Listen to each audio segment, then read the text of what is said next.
Hello and welcome to Lesson 6-4. Today we are going to estimate to find percents. Take a moment, pause the video, and try this Explore It Do Now.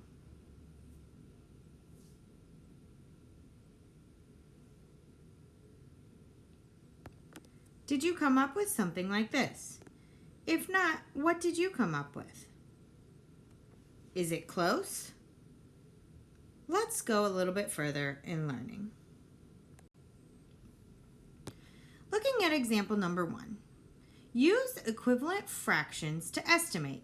This graph shows the eye color of 500 students at a school. About how many students have brown eyes? About how many have blue eyes? How can you use what you know about percents and their fraction equivalent to estimate? So, you have a pie chart here that shows you all the different colors of eyes and what percentage of people have them. So according to the graph here in example number 1, 46% of the students have brown eyes. Estimate 46% of 500. Well, you know that 46% is close to 50%, and 50% is equal to 1/2, right? If you have $100, half of 100 would be $50. So if you were going to estimate this, half of 500 would be 250. Therefore, about 250 students have brown eyes. According to the graph, 23% of the students have blue eyes, right here. Well, 23 is closest to 25%. 25% is 1/4 or 1/4, okay? How many quarters make up $1? 4. Each quarter is worth 25 cents. Same with percents. So, if you were to take 500 and multiply it by 1/4, or if you took 500 divided by 4, you would come up with 125. Therefore, about 125 students have blue eyes. So what are you doing? You are taking your percents and you are estimating. Okay, you could estimate 9% is close to 10%. All right, you could take 500 and divide it by 10 to figure out 1/10 of the pie. So suppose the graph shows eye colors among 120 students in the 6th grade. About how many 6th grade students would have green eyes? Okay, well, green is right here at 16%. How do you think you would solve this? Well, 16% is close to 20%. All right? 16% is close to approximately 20%. So, if you have 120 students and you want to find 20%, well, 20% of 100 is what? Well, think about it. You have 20, 40, 60, 80, 100. So you could divide 120 by 5, and you would come up with, that's right, 24 students. So approximately 24 students would have green eyes amongst 120 students. Alrighty, let's look at example number 2. Use rounding and compatible numbers to estimate. Use the results of the survey shown to the right about how many high school students plan to get a summer job. So it shows you right here that 53% of 94 students surveyed plan to get a summer job. So what's one way that you would think about this. Well, you can use rounding to estimate, okay? We were looking at percentages in example number 1 and seeing what percentage that may or may not be close to, okay? So 53% is close to 50%, or 1/2. And 94, what whole number could we round that to, is close to 90. All right.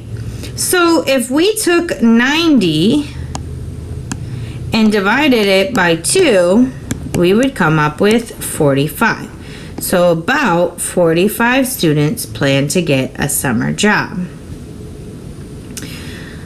Looking over here at the other side, you can use compatible numbers to estimate. So again, taking 53 and estimating it as 50%, or 1/2, and rounding 94 up to 100. Well, 100 divided by 2 is indeed 50. Therefore, both 45 and 50 are good estimates for the number of students who plan to attend a summer job. So with estimation and rounding, you're not going to have an exact answer. You need something close. So this shows you that both of these answers would be adequate or sufficient in using. So whichever way your mind works, if you would like to adjust the percent and the number, if you would like to find, something compatible using, 100 over 90, you can do it both ways. All right, so let's try this one. Students in another survey were asked whether they plan to attend summer camp. Out of 56 students in the survey, 44% said yes. Use rounding and compatible numbers to estimate how many students plan to attend summer camp. All right, so what they have gone ahead and done is you can do this a couple of different ways. Take a moment, pause the video, and try it. All right, so if you feel comfortable filling in their boxes, you may feel free to do that. However, I'm going to show you a little bit differently how I would do this problem. So we have 44%. So I'm going to say that's approximately 40%. Well, before I can multiply, I need to change this 40% into a fraction. So whenever you're trying to change a percent into a fraction, you have to put that number over 100. Now, I know I can simplify this because I can divide both of these by 10, simplifying this to 4/10. And then I again can divide both of these by 2 to simplify this even further to 2/5. So I know 40% is equivalent to 2/5. Now, we're talking about 56 students. So I would round 56 students up to 60. Okay? So when I round 56 students up to 60, I now have to multiply 2/5 times 60. Okay? Well, whenever you multiply a fraction, you're going to multiply straight across. So in order to turn 60 into a fraction, you have to put it over 1. Now multiply straight across. 2 times 60 is 120. 5 times 1 is 5. Now remember, every fraction is simply a division problem. So 120 divided by 5 equals 24. So you have approximately 24 students who plan to attend summer camp.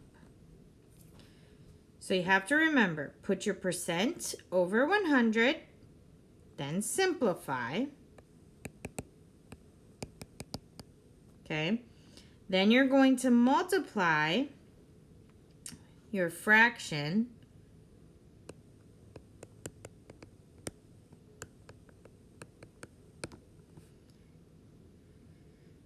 straight across, and then simplify.